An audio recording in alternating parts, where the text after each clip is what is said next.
Welcome back to part 6 of our Super 73 72 volt conversion build series. We are getting super close to being done. We've got both batteries on the bike from powerful lithium, totaling 71 amp hours, 72 volts, and about 140 amps continuous discharge. I think when you add both of them together, it might be doubled. If you know how that works, message in the comments, please, because I don't know if you add up the amp hours, because the top one I think is 130, the bottom one is 140 continuous discharge. So if you're running them in parallel, are they average out to 135, or would it be added together to be 270 continuous discharge? I'm not sure. So if you know, please comment below. I'm really dying to get this thing on the road, so I think what I'm going to do is put the display on right now and start wiring this thing up, and I'm going to start now. When you mount the display, you want the wires coming out of the bottom here. So you want the wires coming out of the bottom. I put the control off to the side. I put the display in the middle here. I think it looks nice like that. The bolts are in a little bag. It's just 3 little bolts, and this thing's on. Alright, so I tighten these down. These are going to work nicely here. I like the way that this looks on the bike. It's pretty cool. I got the front brake just sitting on the right side there. I'm definitely going to put the front brake on the right, and I'm going to put the back brake on the left. Definitely want to get testing on this bike. We've got almost everything in place here to at least test and do the hall sensor test and make sure that all of the components of this build are working properly. There is return periods that I'm coming up on, and it just takes so long to get any parts from any company, so I want to make sure that everything works before I go any further. And so I'm going to get all of this wired up. Now I'm going to start with the phase wires here. I'm going to start with the battery terminals, just the 5 main bolts. Okay, so we got the 5 wires connected to the controller. It's the 3 phase wires and the 2 battery leads. They're just a simple screw and 2 washers. Keep the screw and the 2 washers together so you smash the ring terminal into the controller so it can conduct more efficiently.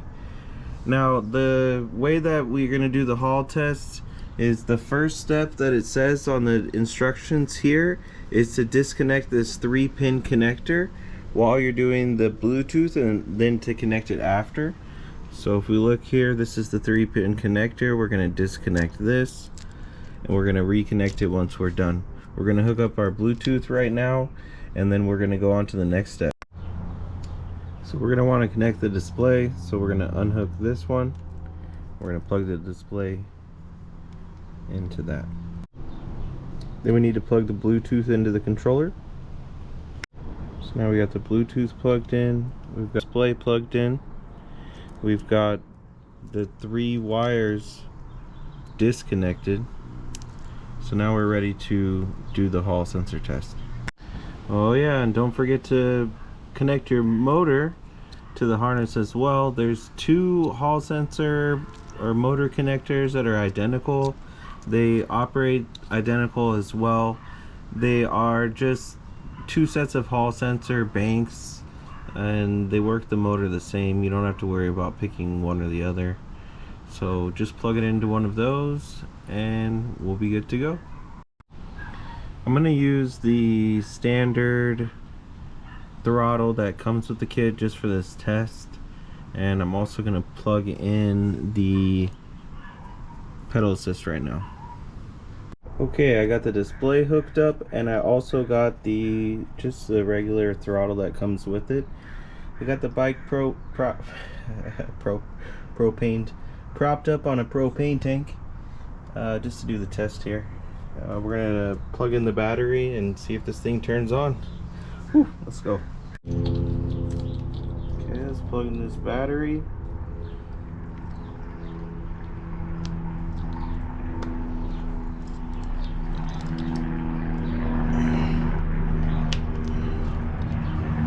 Nothing on fire yet.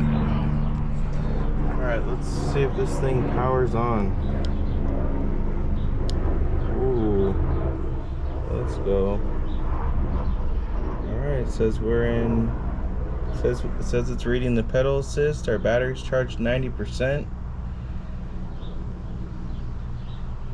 Ooh, we gotta check engine light. I don't know what that means. We'll figure it out. Maybe that means it's reading the Bluetooth. Now let's see if we can connect it to the Bluetooth on our app here. You're gonna pull out your app, go to connect. There it shows on the list, MCon. Okay, let's see if it connects here. Alright, it says normal, we are connected. Oh, my phone is too blurry for this. You're gonna basically change it to test mode, go to the given current, change that to 20.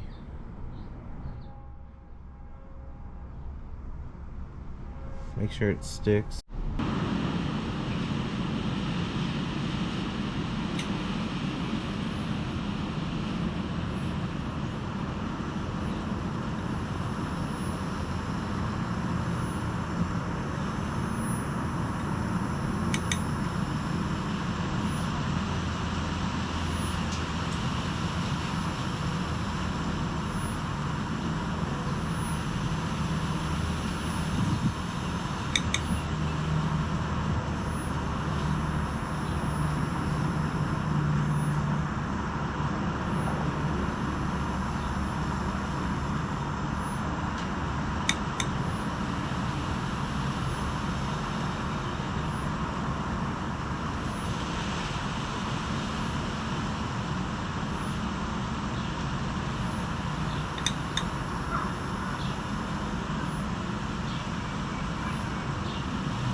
Okay, so once you're done getting out of the test mode, you put down the voltage back to 0.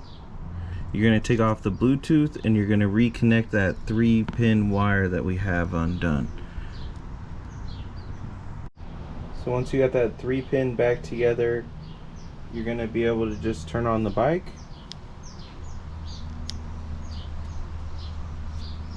And there we are. We are in business. We've got the other throttle right now. Let's see if we can get some motion. Oh, she lives.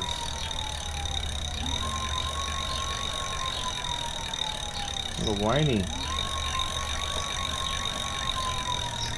Quieter than the other bikes though, for sure. Or the other hubs, for sure. Oh man, we are so close. I want to take this thing on a ride. I think I'm going to strap up this battery a little bit, get these wires tucked up, and I'm going to put on the front brake so I can take this thing for just a little test drive. Nothing too crazy.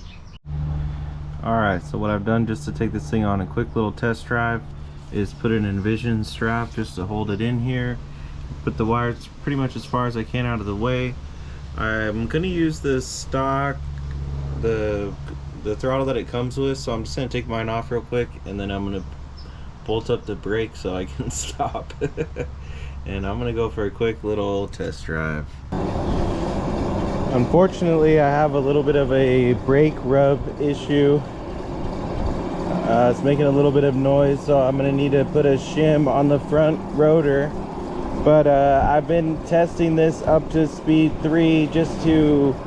I was trying to bed the brakes so I could just show you guys my reaction or get my reaction, because I haven't taken it out of mode 3 yet.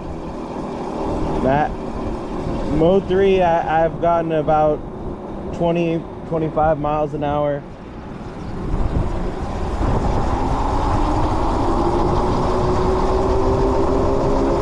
Ooh, whoa, 27, 28, 29. Alright, somewhere around 29 miles an hour. So that's like the stock RX, but man, the acceleration on it is way better than the stock RX. It's like pulling off the line. Look at that. you never see on the stock RX, you see like 1 digit change at a time.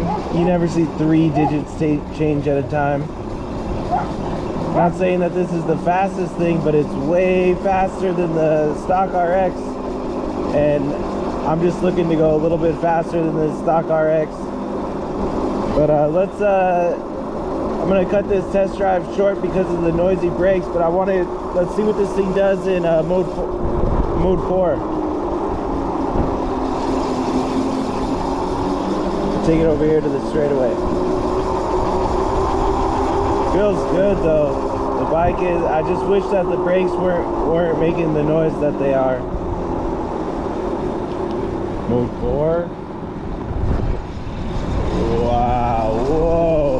Holy crap.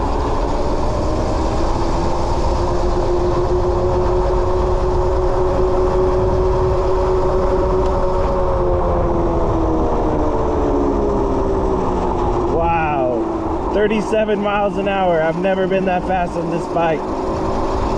And that was kind of like a short straightaway, but man, the acceleration on this thing is awesome. Holy cow.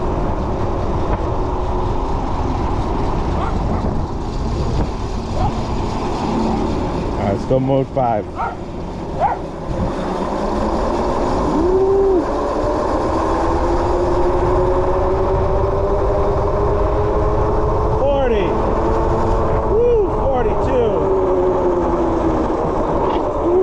Big ass bump. Wow, 42 miles an hour, and that was a short straightaway. But I think that's all I'm gonna do for now because the bike's making way too much noise. Oh man, so I just fixed the brakes and I was about to take this thing out for a little bit of a test drive. Turn the bike on and I'm getting hall sensor error 07H. Oh man, let's see what happens now. So in order to get rid of the hall sensor warning, what I did is I took the motor and I unplugged it from one of the hall banks. I put it to the other one, and then I just did another hall sensor test, and that seems to have cleared the code. We'll see how long that lasts. I fixed my front caliper from making noise. It was rubbing a little bit, so I had to put in a 0.5 millimeter spacer.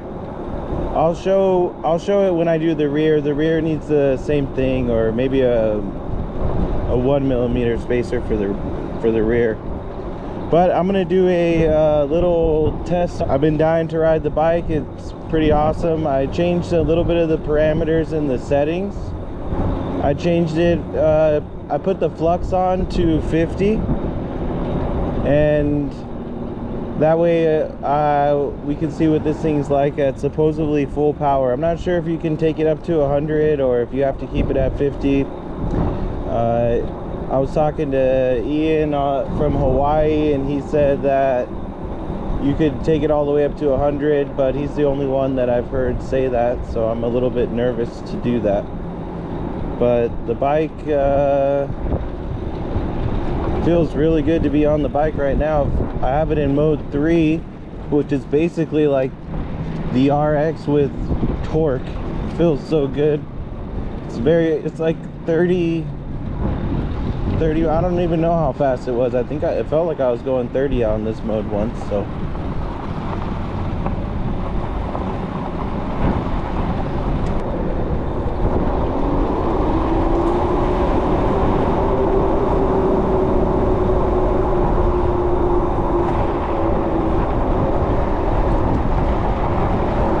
The acceleration on this thing is awesome. It feels so good.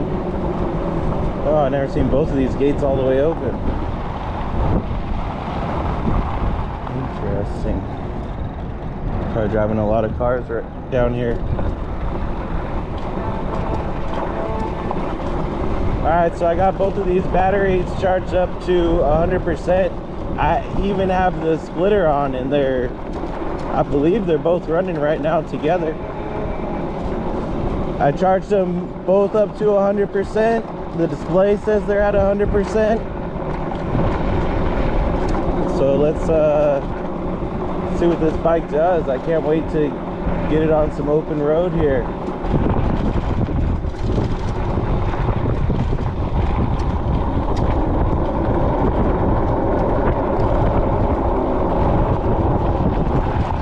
I am riding with just the one front brake. It is a beefy brake though, so hopefully I won't have any issues. It feels very strong. I feel like I have more stopping power than I had before, so.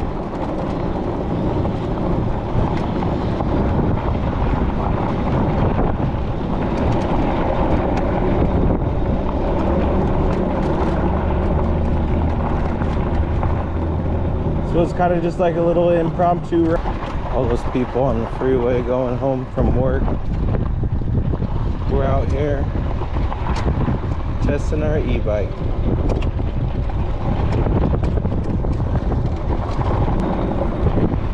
So the camera died back there.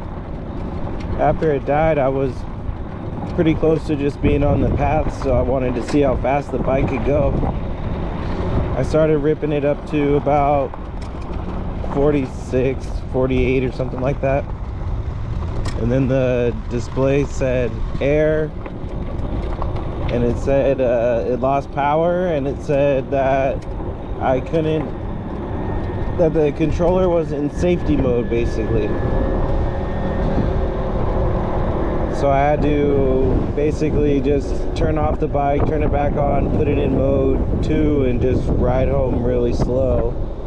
Once I got it home, I charged my camera, and then I turned the flux down to 30, and we're gonna see how 30 goes. So there we go.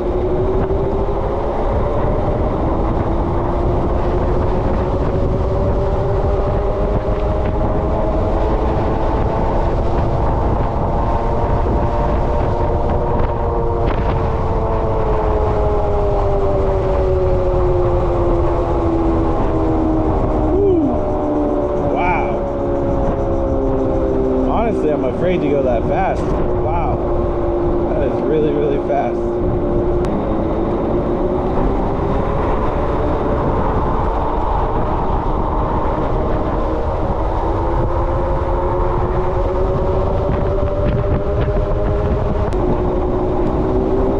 I just felt the controller. The controller isn't hot at all, so the shutdown is definitely not from protection from heat. It was probably protection from voltage somehow, or amperage. The bike feels incredible though. I'm using the Relive app. The Relive app is pretty cool. It's a cycling app. It's kind of like it's a little bit social, but it basically gives you the ability to track, record, and share your rides that you do on your bike. Makes a little video out of them. You can take pictures, you can add music if you want. I'll put the link down in the description below. Check it out.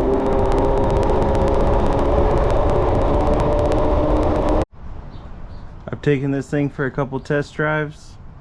I need to take off the back wheel to get back to the spacer behind the rotor. So I'm gonna have the back wheel off. Those tires have got to go. Okay, so the kit comes like this with just one plastic little washer in between the rotor and the hub. And basically the spacing is barely off, so we're gonna put a 1mm spacer in there. Put the spacer right there on the back side. You can see the silver in there. Put it all back together. Now I'm going to take off these Grizzly tires and put on the motorcycle tire. Alright, so for my choice of tire, I went with the Shinko SR735. The reason why I went with this tire is because it's the right size for the bike. It's a 110/90. A lot of people are running 110/80s, 120/80s. This is a 110/90, so it's a little bit narrower and it's taller. So I think that the taller tire is going to work really well, and I'm excited to put these things on. And if you're going with a motorcycle tire, you should upgrade to a Tuff tube. I put the links to the tube and I put a links to the tire below. Nobody's running these tires, but I think that I really like the size of the tire and I hope that they work well. Okay, I got the motorcycle tire on. Now I'm just putting on the torque arm. The way I'm configuring the torque arm is pretty much just like this. Slides on here, slides on there, and it's gonna go up like that and be banded on together. It's pretty straightforward. Alright, the torque arm is on. That's pretty much the only way that you can put it on where it reaches and that it clears everything. I put the washer on that comes with the kit first, and then I put the torque arm in between that and the last nut, and that seemed to work out. Got the tire on, and now I'm just going to switch out the front tire. And the front wheel is on. Get this thing flipped over and head out for a quick little test drive.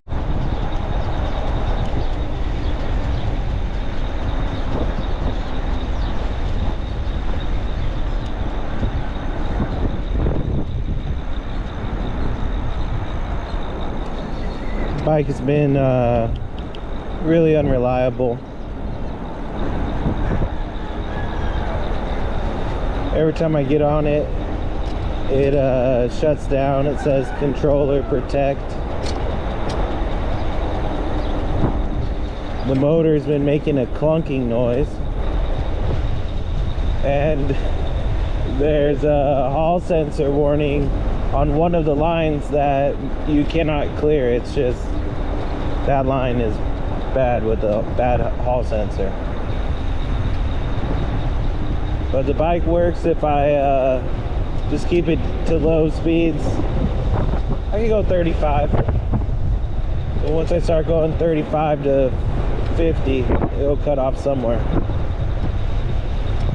New tires feel really good. They're super smooth. I didn't set the bead correctly. It looks like I pumped them up to like 40, 45 psi. I didn't really want to go higher than that, and it didn't lock the bead, so I need to take them off, air them down, put some maybe Windex, put some sort of lube in there, Dawn, and see what happens. Try to get the bead locked because it's a little bumpy because of that. But other than that, it's real nice. Wish that it was more dependable, but this is what it is. It will be dependable if I just cruise. So it's been a long time since I've had my bike. It's been like 2 or 3 months, so I'm just gonna go on a cruise and enjoy myself for a little bike ride and fix everything when I get back. Well, I've run into another roadblock here. I didn't realize that not all 16-inch rims were the same, and these tires, the 110/90 16 Shinkos, are not compatible with the Super73 RX rims. The bead is off by 1/2 inch. Doesn't matter how hard you pump them up, how much lube or anything that you put in these tires, you're not going to be able to get that bead to set. So these tires are going to be for sale, and right now I'm going to try to put on the Michelin City. We've got one tire that won't fit. It's the Shinko 110/90 16. Will not fit. We've got the Michelin City Grip 2, the 120/80 16. Again, the bead will not set. The Shinko tire that everyone else is running on their 72 volt, that's going to be the tire that we're going to have to get. So we're going to order those. Those are coming in on Tuesday next week. So we will be back in business soon. As always, all of the links are in the description. Please comment if you have any questions, like this video, and subscribe. Thank you. And that's it for part 6.